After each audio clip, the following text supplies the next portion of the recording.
Hello and welcome to a very special edition of The Profile, because I am here on location in Manchester. I've been very kindly invited here by Glyn Barrett. Glyn is the senior pastor of Audacious Church, which began 17 years ago with 50 people and has since grown to reach many thousands and become a multi-site church. We're going to hear all about Audacious and all about Glyn's own life. Glyn, thank you so much for welcoming me here to Manchester. It's wonderful to be here. Sam, welcome to Manchester. Yeah, it's good to have you up north. Yes, it's good to get out of the London southeast bubble for sure. Now, here on the show, we always like to go back to the very beginning and hear about a person's early life. So why don't you tell me something of life growing up? I understand that you were born into a Christian household and even your dad was a pastor growing up, is that right? Yeah, all true. So my name's Glyn, Glyn.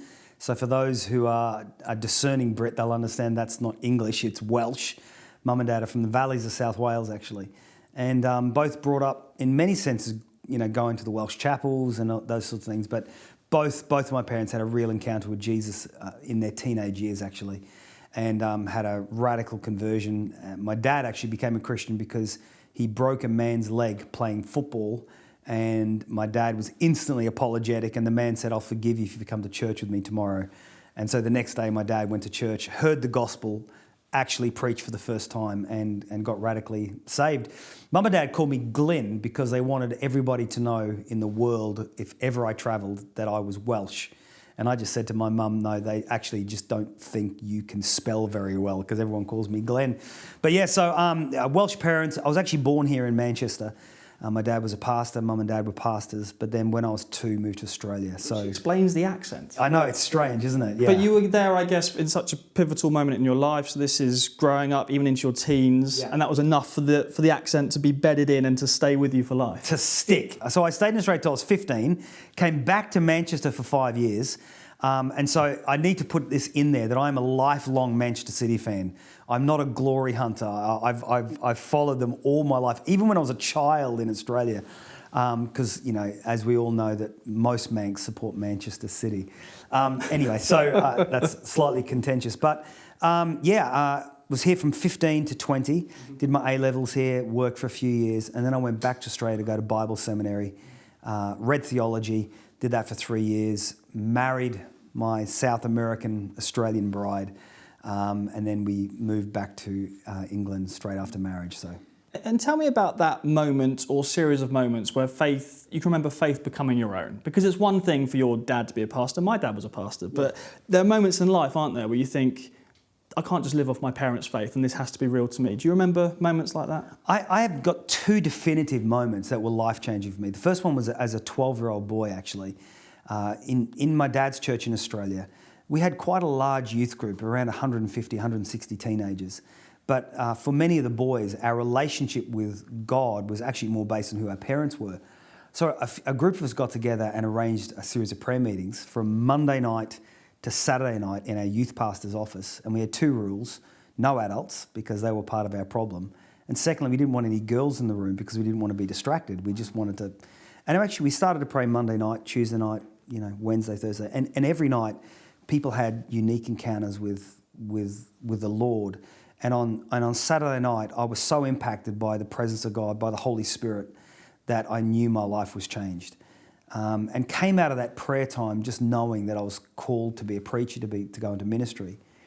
But then when I was 15, I'd reached a moment where I was pretty tired with church. It was familiar to me. Just the liturgy of services. I just knew the way things went. And, I'd become aware that many of our churches, we were more known in the community for what we couldn't do than what we could do. That there were lots of laws and rules and regulations. And I would hear some adults say, aren't we having a great time in church? And people would say, yes, but on the inside, I'd be like, well, not really. I couldn't quite work out why I felt either disconnected or even bored at times. And then I was reading my Bible, Exodus chapter 3. Moses meets God. Moses says to God, who are you? And God says, I am. And just that phrase was a moment. It was almost like the first time ever that God, his word, became living. Because all my life I thought God's name was I'm not. I'm not allowed to wear jeans. I'm not allowed to kick a ball on a Sunday. I'm not, and the rules were endless on what I'm not allowed to do. But I discovered God's name was I Am. Even his name was permissive. It was open. It was life-giving. And I took my Thompson Chain Reference Bible and I followed it through from Exodus chapter 3 and realised that God is this God of life and liberty and freedom. Galatians 5:1, it's for freedom Christ has set you free. That verse, John 10:10, Jesus said, I've come that you might have life and life to the full. He wasn't saying to me as a teenage boy, I've come to give you the type of life where you secretly wish you weren't a Christian so you could have fun. I've come to give you the life that you may experience fullness of life. And those moments as a 12-year-old and 15-year-old were so deep that I've never looked back. Just never had a season of wanting to walk away from God or even walk away from church. Just revelation of God's goodness, his call and purpose, and they were life-changing. Yeah. And tell me a little bit more about what happened later when you moved from Australia to the UK. I think you were going to be a youth pastor here. Again, really pivotal moment, but I think quite a tough moment. I mean, you lost your dad shortly before coming back. That must have brought up questions of, having to leave your mum in Australia to come to the UK to minister. Yeah. Take me back to that time and what your memory is of it. Yeah, that was really an emotional time. I mean, Sophie and I got married at the end of Bible college. We were 3 years in Bible college. We had a 2-month honeymoon in South America. My wife's family are South American, so that was quite an easy connection there. And it was actually the week that we were due to move to England from Australia that my dad died, the same time. And that was a great season of turmoil. Dad was 60, so quite young in many senses, and really living fulfilled. He was the professor of theology in our Bible seminary. It did call into question, do we move to England? Do we not move to England? About 18 months earlier, I'd had a moment in a prayer time actually with a friend in my second year of Bible college. And God impressed upon my heart 3 things. Number 1, you're going to go back to England. Number 2, you'll plant a church. And number 3, you'll lead Assemblies of God in Great Britain. And all these 3 things just seemed like way out there, that they could never come to pass. They were impossible, really. And yet we had this growing awareness that we're meant to move to England. So Dad dying was really bad timing in many senses. I began to become aware that the devil knows the Bible better than most theologians. I was conscious that, Paul talks to Timothy about looking after widows and orphans, those in distress. Now my mum's a widow. It's my responsibility as son, as really the man in the house now to look after mum. But, through talking to mum and through talking to different professors in the Bible seminary and my pastor in Australia at the time, we just knew that it was God's plan for us to move. But it was tough, I remember walking towards the British Airways Jumbo. I said to the Lord, give me another sign that we're meant to move to Sheffield in England here. And I looked out and the British Airways Jumbo was called the City of Sheffield. And we wept our way onto the plane, wept for 24 hours coming across, lived in the back bedroom of somebody's house on an airbed for 2 months, rented a very old house for another 2 years. A lot of people don't see that. A lot of people see this that exists now. And there would be some critics who say, oh, Glyn, look at what you got. Look, isn't that amazing? But it's taken a bit to get here. But God's faithfulness through it all is the thing that I can truly hold up and say, if it wasn't for God's goodness and faithfulness and just making himself real, we just knew he was with us, even in those dark times. Yeah. Well, I'd love to talk a bit about the growth of Audacious, as I said, from 50 people to quite literally thousands. Take it right back to the beginning. Where does the vision for Audacious come from? Well, it's a bit of a crazy name, isn't it? And a few people over the years said, is Audacious a word in the English language? I have questions about the grammar. As a grammar geek, I'm fascinated that before the word audacious, there is always an exclamation mark. There's probably a story. You can tell me the story. No, there absolutely is. The word audacious was actually in a prayer gathering. So, one of my elders in our church, he's also one of our campus pastors, and another friend. We were in a prayer time together. We were youth pastors in separate churches. And I prayed a prayer. I said, Lord, help us to be audacious in our steps. And I paused, and it was like the presence of God sat on that moment. And I opened one eye and I looked at them, and they were looking at me. And I said, that's it, isn't it? They went, we're called to be audacious. And so the word audacious sort of really came out of a prayer time. And then we were gathering some of our youth groups together. We were running a youth conference called Audacious. And we did that for probably 3 or 4 years, actually, before Audacious Church started. So by the time we started the church, we already had a band, we had a culture, we had a team of people. So that when we actually moved to Manchester, I'd really felt God tell me it was time to go home, the people of my birth, the people of origin for me. We already had a way of doing things. So there was a team of 8 of us actually who started the church. We didn't have any churches or youth groups that came to Audacious Conference, so we weren't coming into the city to rob people in any sense of the imagination, and we just knew that God was calling us into the city, a big city, to try to make as big a difference as possible. And we were conscious that, one of the ways to do that was to, and this was part of our vision statement for many years, to be a church numerically so large that we create traffic jams. In Manchester, when there's a traffic jam, it can be for a few reasons. Usually when football's on, there's a traffic jam. There's a concert up the road, there's a traffic jam. And I realised that, on a work day, it would take me about 40 minutes to drive from my house in the suburbs to the city centre. And on a match day, I would drive past Old Trafford. It'd take me an hour and a half to drive to the city centre. But on a Sunday, it would take 14 minutes. And so the question is this, what does revival look like in Manchester? And the answer was traffic jams. So many people going to church. And not just our church, but all the churches, that it's creating traffic jams. And the whole idea that if there's a visitor into Manchester on a Sunday and they're stuck in a traffic jam, they're wondering why. They're like, why is there traffic? They get the attention of a local mank and a car next door. What's going on? Is City United playing? No, it's not football. Haven't you heard? God is back. So there was that sense that we already had culture. We already had big dreams. The goal was always to think big and to become a large numeric church to increase the potential impact that we as a local church could have across the city. And the exclamation mark? Well, the exclamation mark was a branding exercise, actually. Brilliant. Back in the day, we were...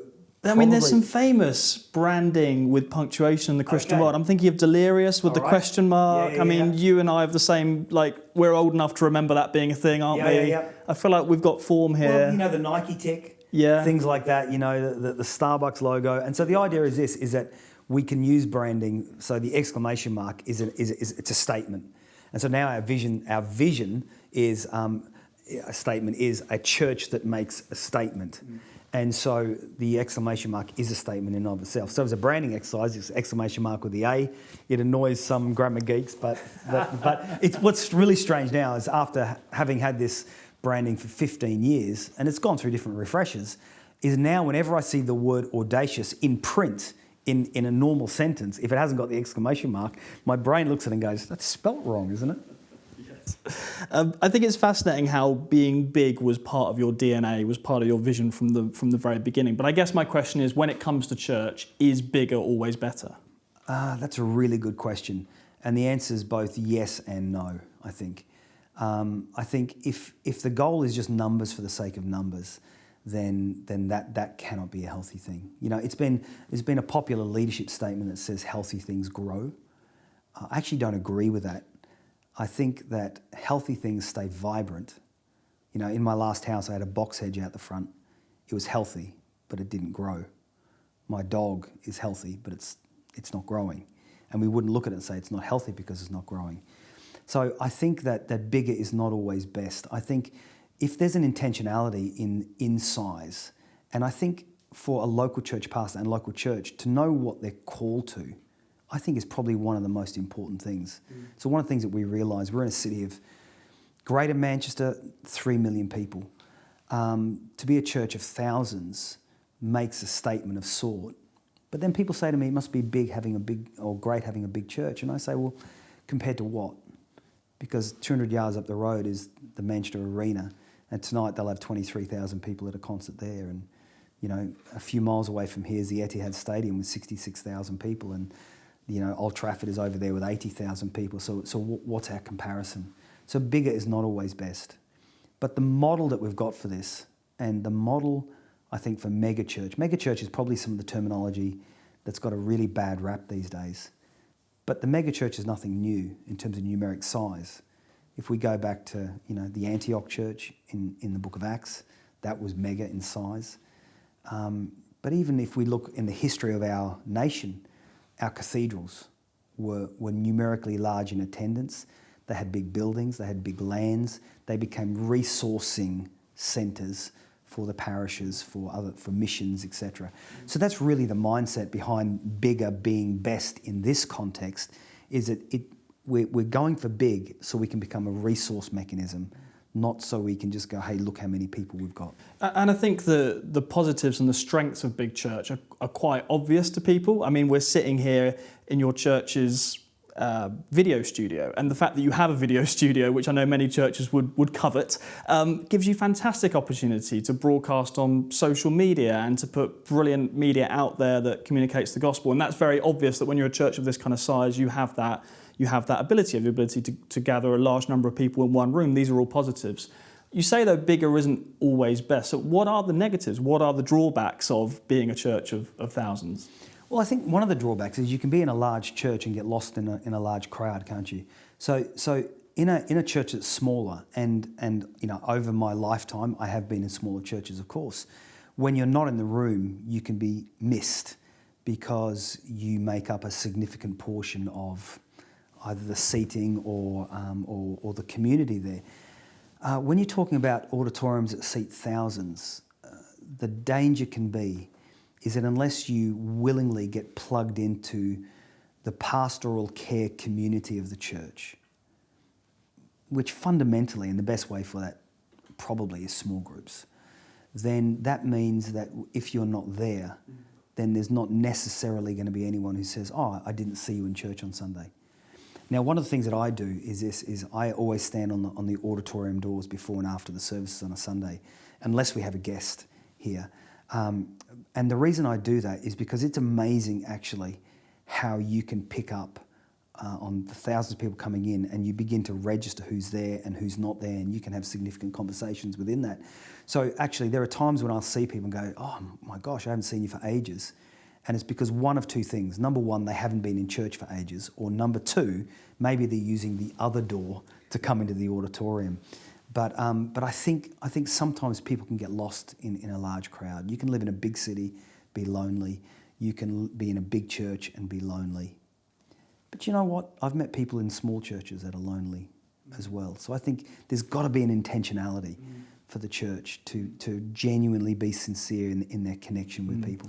It is interesting that, quite literally every megachurch leader I think I've ever spoken to has observed when you have a large church, small groups become just so vital. And it's really interesting that you reach for that as an example that, as you say, I think a common criticism of megachurches, well, they're so big, how can you do community? When in reality, every megachurch leader knows that already, and they're trying to build. Do you feel like there is that misunderstanding sometimes from Christians that it can be quite easy to criticise? And I don't know if there's almost a British sense of when something gets a bit too big, we want to knock it down and we get a bit cynical. Have you picked up on that at all? Yeah, I think there is definitely a negative press that can go along with leading a megachurch for lots of reasons. Negative media. We hear, don't we, about church pastors in large churches that are having failings, and that's fairly well publicised. But I do think as well that, every day at the airport, thousands of planes take off and land really safely. We only ever hear about the ones that have an accident.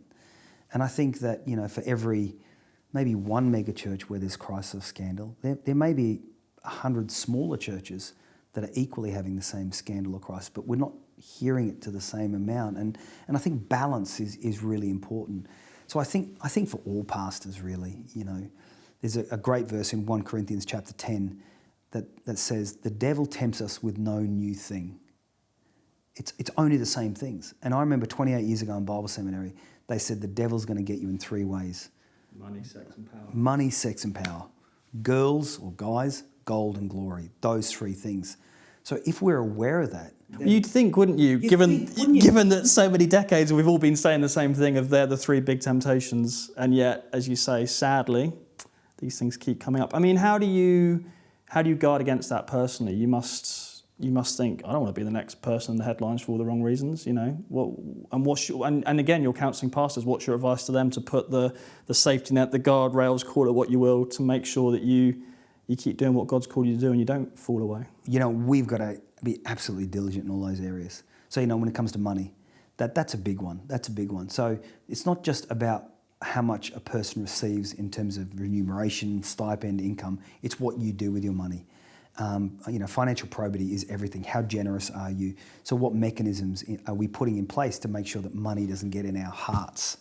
You know, so levels of generosity in that. But I think relationship with the opposite sex, people who are not your spouse, etc. You know, Billy Graham is well reported in terms of he would not travel with somebody who wasn't his wife or, you know, daughter. I think being that vigilant is actually really, really important. Because that particular example has come under some criticism more recently. It's sort of said, well, doesn't that treat the opposite sex as if they're all temptresses out to get you, and that's not a healthy view of women? Yeah. But do you think there's still something in what's been called the Billy Graham rule of, I think the rule at one point was you'd never be left alone in a room with a woman who wasn't your spouse or a family member, which I think for some people now feels in our society a bit extreme. What's your view? I think it's to do with the nature of humankind, the fallen nature of humankind.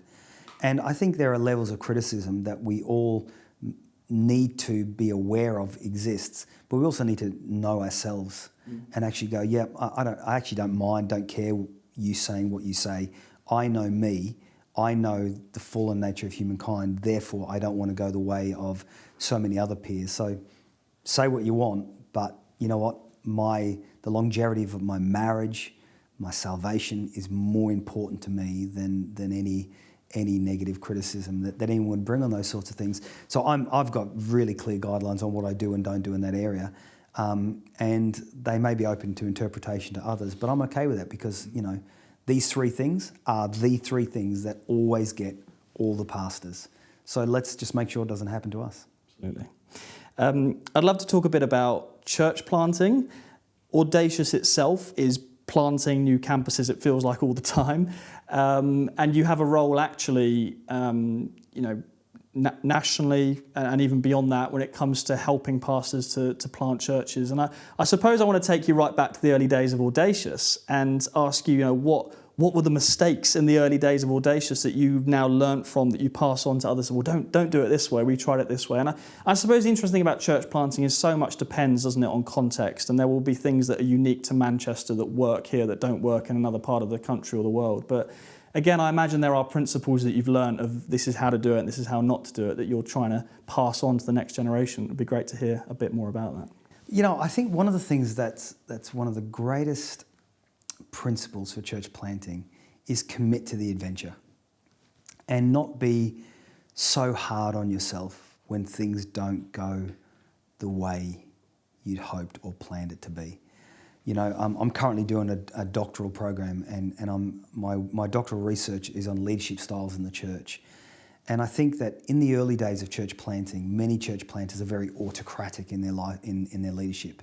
It's almost a command and conquer. We're going to do this, we're not going to do that.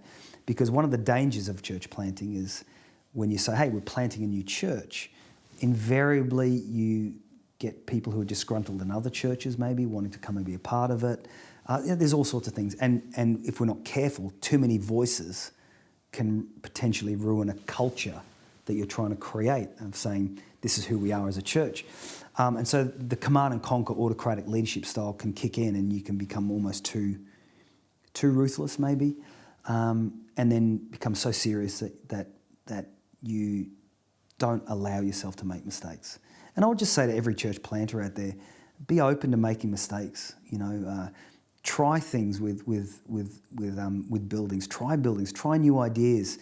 You know, try times that maybe have never worked in other contexts, but maybe will work in yours. And when things don't go according to plan, don't just say, oh, I failed. Just say, well, I've found another way that it's not going to work, you know, in our context. So I think enjoying the adventure. Church planting is great because church planting is small and church planting is vulnerable and church planting is an adventure. And I can honestly say that when we planted our second campus of Audacious, which is in Chester, nearly 8 years ago, I felt like I was coming alive again. I felt like I was starting to become so relaxed and comfortable in Christianity in a church that maybe at the time had about 2,000 people, and there was a certain amount of comfort around knowing teams are going to be okay, volunteers are going to be there.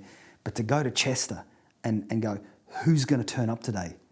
You know, are we going to have some crazy moments in Sunday? The adventure of that, there's nothing quite like it. And I've discovered that God is not boring and Christianity is not boring. We get boring because we stop embracing adventure. So that's the big thing, and I'm really encouraging our pastors across the nation, and now in my new role with AG Global across the world, is embrace the adventure, because there's stories yet to be told. Yeah. There might be some people wondering, well, there's a lot of churches in our nation, indeed around the world, that are really struggling, that are maybe shrinking. Why not revitalise those existing churches, pour lots of resources into all these buildings we already have, stop some of these buildings from being torn down and converted into blocks of flats? Perhaps don't understand the need for starting a new church. Why not just revitalise the ones we have? What would you say to that? You know, I had this very same conversation with Nicky Gumbel on Sunday, actually. And Nicky Gumbel confirmed a fairly popular statistic that's told in church planting circles, that it actually takes 7 years to revitalise a church that's either in decline or, you know, is closing, whatever, versus what you can achieve in 7 years of planting something new and creating something new. And I think that some leaders are actually called to that tenure of 7 years of change, the patience, the sojourn of what that looks like.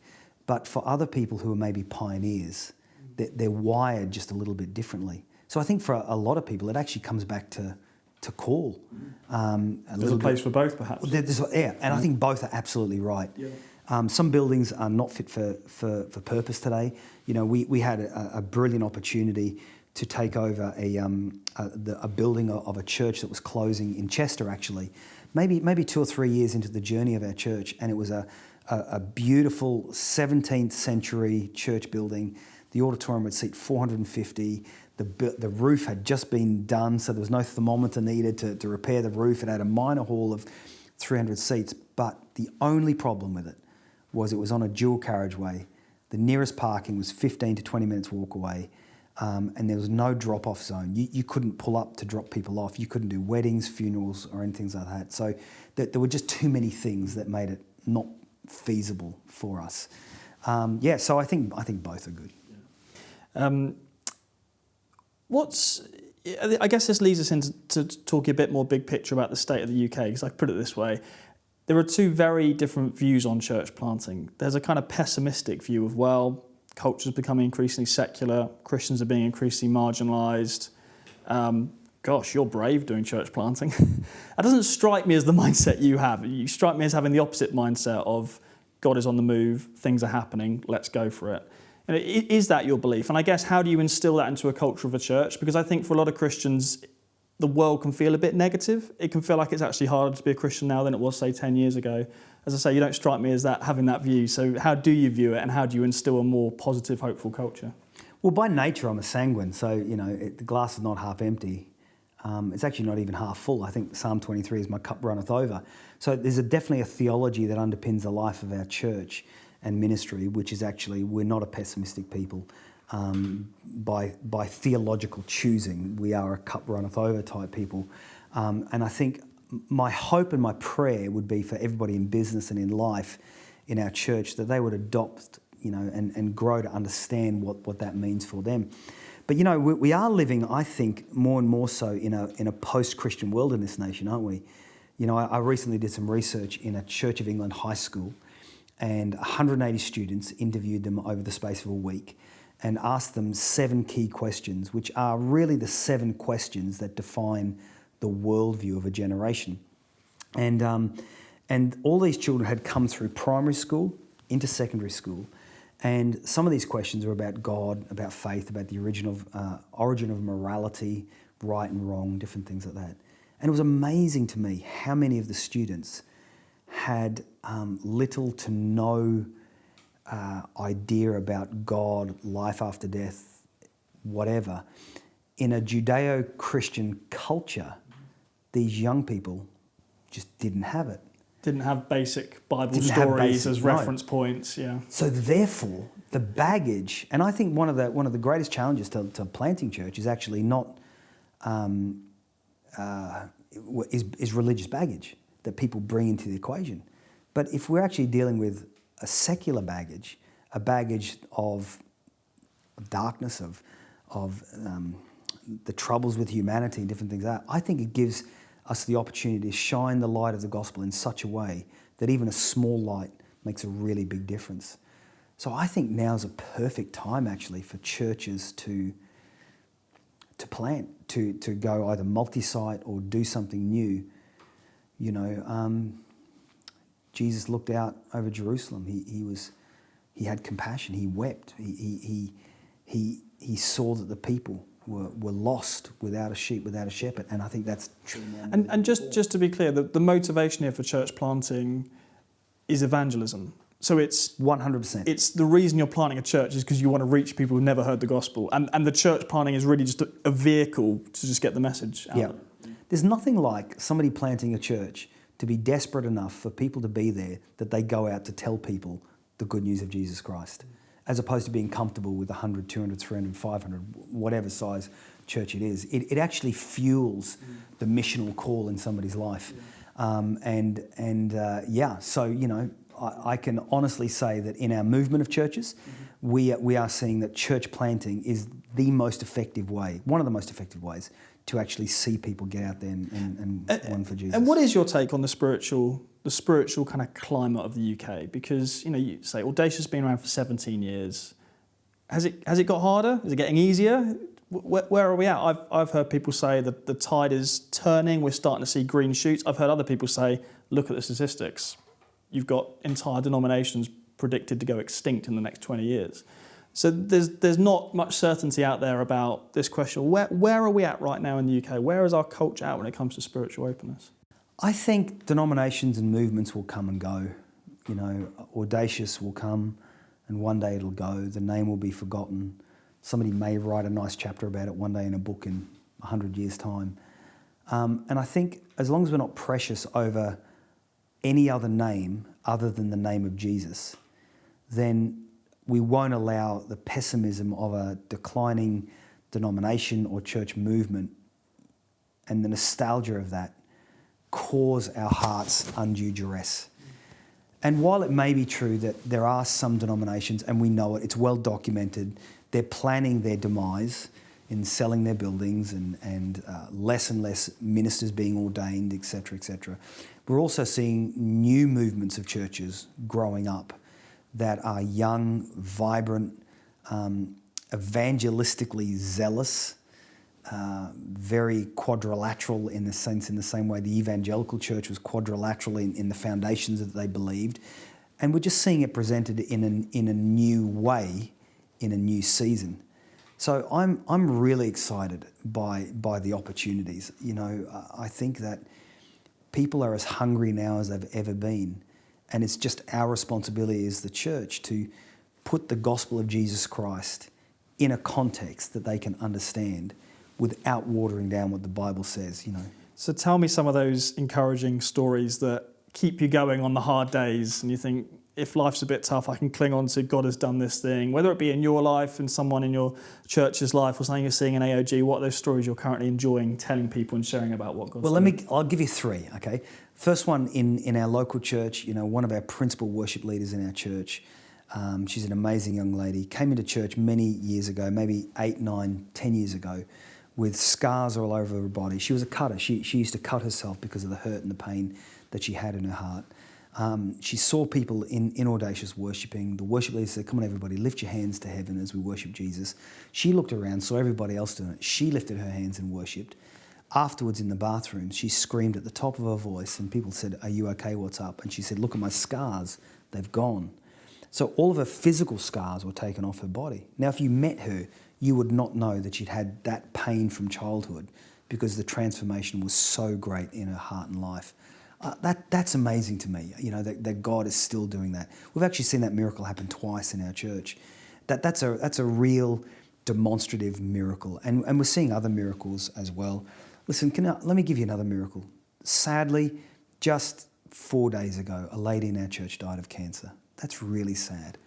But to see her small group, their small group, the husband, the widower's small group, get around them the night before she died, the night after she died, the day that she died, just to see that it's not been programmed, it's not been engineered by anybody, it's just people loving the hurting. And I just think that's a beautiful picture of the church. I find that so encouraging. When I think about Assemblies of God, since May 2022, and here we are recording this in October 2024, we've planted 89 new churches in that time frame. That's really exciting. We're ahead of our target. In 2022, we launched a 6-year church planting program to launch 400 new churches in that time. And so we're ahead of target on that. I think that's fantastic. And then when I look globally in the Assemblies of God group of churches that we're a part of, there are 10 times more Assemblies of God churches globally than McDonald's restaurants. An Assemblies of God church is being planted every 2 minutes and 58 seconds. And the trajectory we're on means that we believe that we're going to be a movement of churches, that right now we're 420,000, that by Pentecost 2033, we're believing to be 1 million strong. Now listen, even if we get halfway there, that's a good attempt. So I think, everywhere we look, I think we get what we're looking for as well. They talk about the hummingbird and the vulture. They both fly over the same desert. The vulture lives off the carcass of dead animals. The hummingbird lives off the pollen from little fruit. They both get what they're looking for. And I actually think that when it comes to the realm of faith, faith is not being oblivious to the problems, but it's not putting a head in the sand and ignoring them, but it's about actually declaring, God, you're here, God, you're on the move, and we're here to be used by you if you want to use us. Yeah, and that's really encouraging. And I wanted to ask you a bit more about the global picture, because I know you travel a lot, and where in the world should demoralised church leaders in the UK be looking for encouragement? I think so much of what we do as a magazine, there's a lot of well-known, particularly American pastors who get a lot of airtime, write a lot of books, do a lot of conferences, and I'm not criticising that, but you sort of look east to the underground church in somewhere like Iran or China, and you hear those stories and you think, do we in the West need to be looking east a bit more than we've been looking west? I don't know what your view is on that, but just generally, what are you seeing internationally? I'd be fascinated to hear if there are those kind of underreported stories of God's doing stuff in some faraway places and the news is sort of trickling back here. You strike me as the sort of person who might have heard those stories as you've travelled around. Well, some of them we can talk about and some we can't at this moment, as you know. But I think that one of the things that we've got to stop just celebrating is size. I go to conferences where the person is speaking because their church is X amount in size. I think actually we've got to redefine success today. Success is not numeric size. Success is fulfilling the call and the plans of God for our life. And so for me, I'm looking for the authenticity of the leader fulfilling a call of God upon their lives. And definitely, there's some wonderful stories that are coming out. You talk about Iran, you talk about Iraq, talk about Afghanistan. What God is doing in those countries is quite remarkable, actually. When the recent withdrawal took place of the Allied troops from Afghanistan, just within months after that, I had the honour of speaking to a whole heap of pastors who were coming in from caves and forests and different things like that. They were being pursued for their life. And they were asking me to share on, how do you stay strong in your faith when you're being persecuted for it? And I was like, what do I know? You wanted to sort of reverse that one and say, can you teach me a thing or two? Because I'm sure you got your challenges here in Manchester, Glyn, but I think people coming after you with guns is probably not one of them. Well, no, and I said to the person who asked me to speak, I said, listen, what do I know? I've got an eye that's not working very well, but that's got nothing to do with that. And I've got my haters on social media, but then you hear their stories about what they're doing, about how they're standing in the face of just the most horrific persecution. And that makes me think, my problems are first world problems that may seem big to me. But when I compare and contrast that with some of these stories, it's a humbling thing. I know you've got a real interest in church history, and one of the things that maybe I'm not supposed to understand it, but always blows my mind is wherever the church is most persecuted, it most grows. Yeah, I think it was Tertullian in the 2nd century. He said that the blood of the martyr is the seed of the church. And he was picking up on that 200 years after Christ. So here we are 2,000 years after Christ. And as ever a more true statement been said than that, you'd think the devil would understand this, that the more he goes after the church, the more the church grows. And I wonder, maybe in Britain, where we're seeing a reaction to the church at large, our conservative values, our conservative, what I would say, biblical views on certain subjects, the backlash. I wonder if maybe that is preparing us for a season, maybe of national challenge for the church. But I think our history says that that's okay, because what the enemy means for bad, God can turn around for his glory, So when we look at great stories, sub-Saharan Africa, there's no bureaucracy there. A man or a woman of God goes to a tree or a building, we're going to do church, and it's amazing what happens. In Brazil right now, the amount of Assemblies of God churches being started, it's happening so quick that we actually don't have real-time statistics, because the overseers in those countries do not even know themselves how many churches there are, because it's just happening. These stories are amazing. I love the quote about revival, that revival is coming because all your systems break. Yeah. And it's kind of that, where we can't even keep up with the number of churches being planted. That's kind of a... Yeah. I'm sure those with the gift of administration, aren't happy and want it done properly. But there's something beautiful about when God comes, sometimes the systems... Yeah. That's what you're praying for. That's what you're longing for. Right? Yeah. Bureaucracy, I think, holds back a move of God. But maybe if we can just sort of lay down some of the systems and go, actually, when God does what God wants to do, it's not going to look like we thought it might look like, but that's okay because God's God. Can we just take our hands off the steering wheel enough to let him drive this thing? How confident are you're going to see revival in the UK in your lifetime?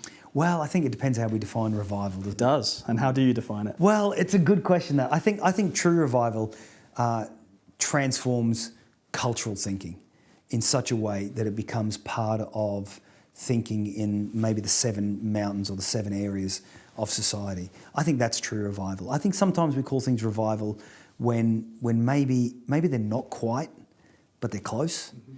Maybe there's levels of revival.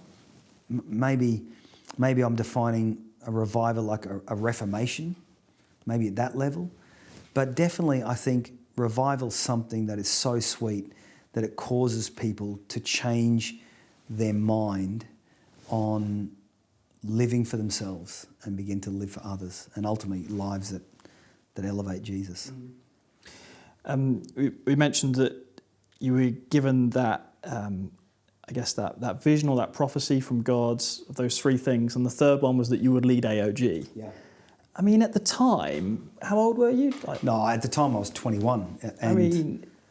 And at the time, I wasn't even moving to England. I was going to stay in Australia. Australia is an amazing place, Sam. It's got something called the sun. And I love the sun, And so it was that night, God said, go to England. And I said, what? No, I'm happy living in Australia.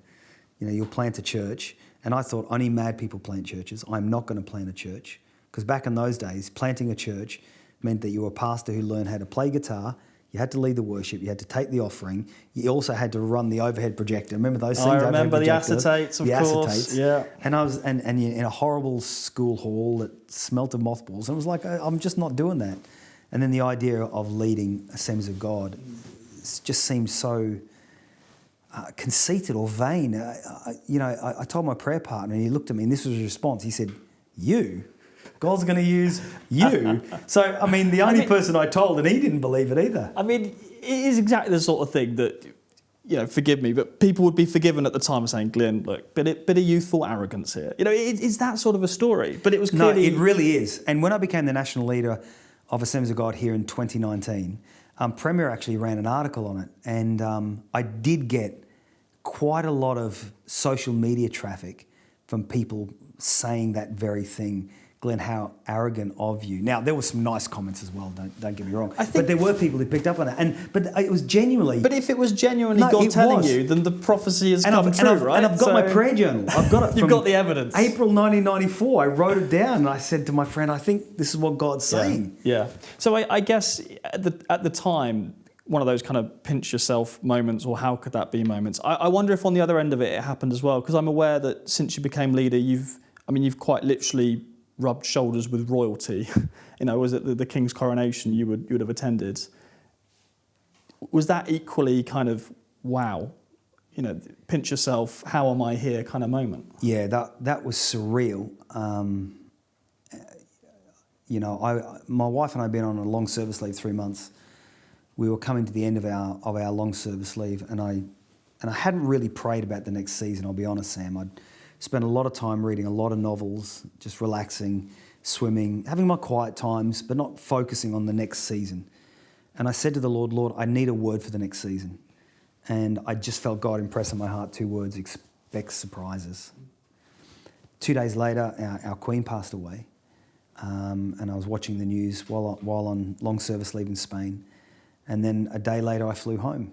And that night, I jumped in bed, and my emails went on my phone, and I don't really read my emails in bed, but I opened it up, and there were some invites to go to Buckingham Palace to have an audience with the King before the funeral, then to be a part of the clergy procession in the funeral, and then later to be a part of the coronation. And I said to my wife, I woke her up, I said, do you reckon this is a joke? I actually thought somebody was playing a practical joke, Anyway, we made some calls, turned out to be the real thing. A day later, I'm actually in Buckingham Palace, and I have this honour to meet the King. And I remember walking around the palace thinking, wow, this is amazing. I don't know how this has happened.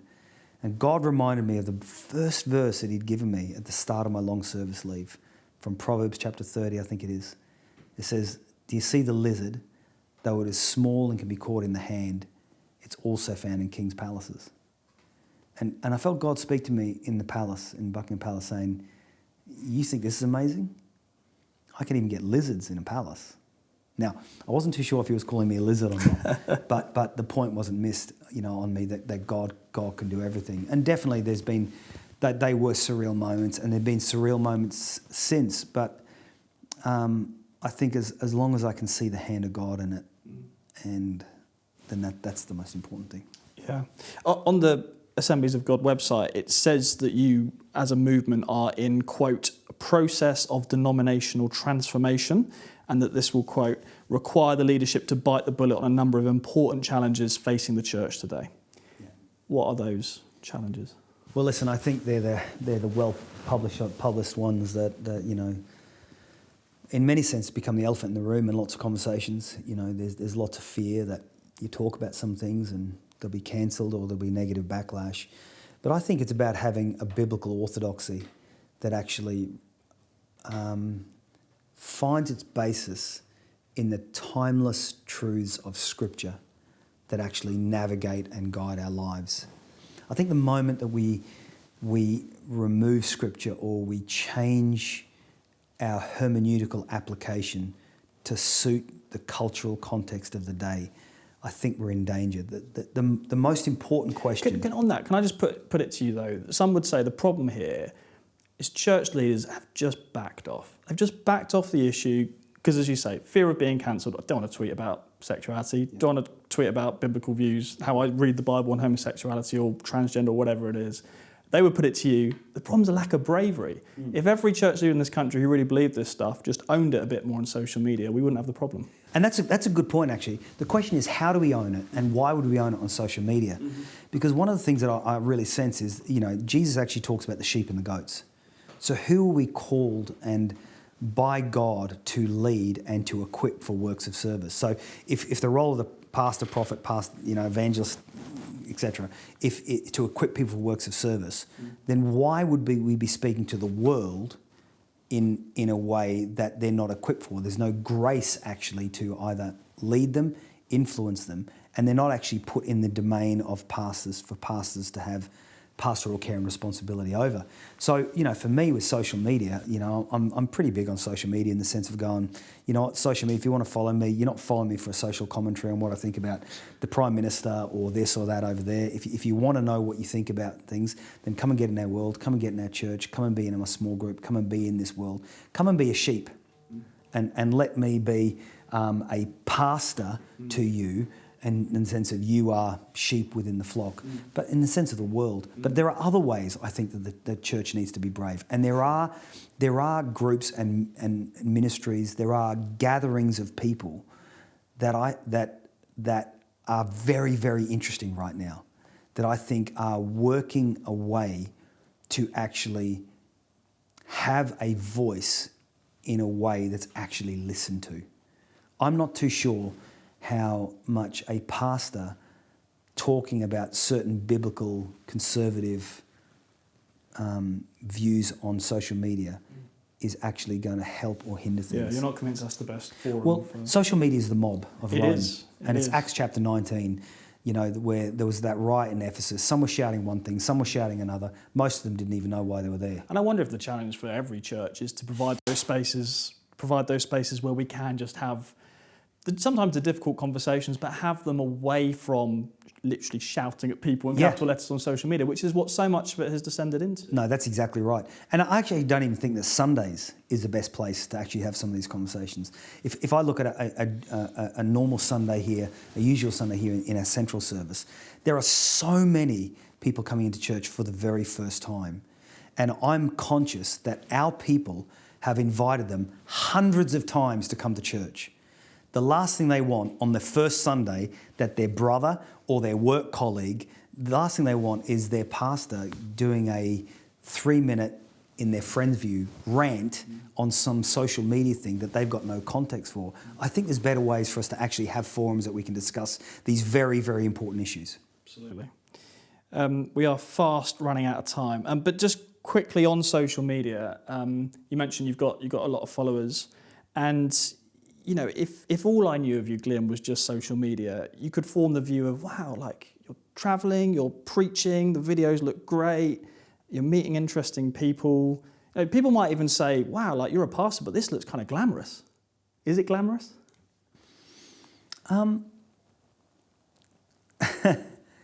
There are moments that are amazing, that without a doubt.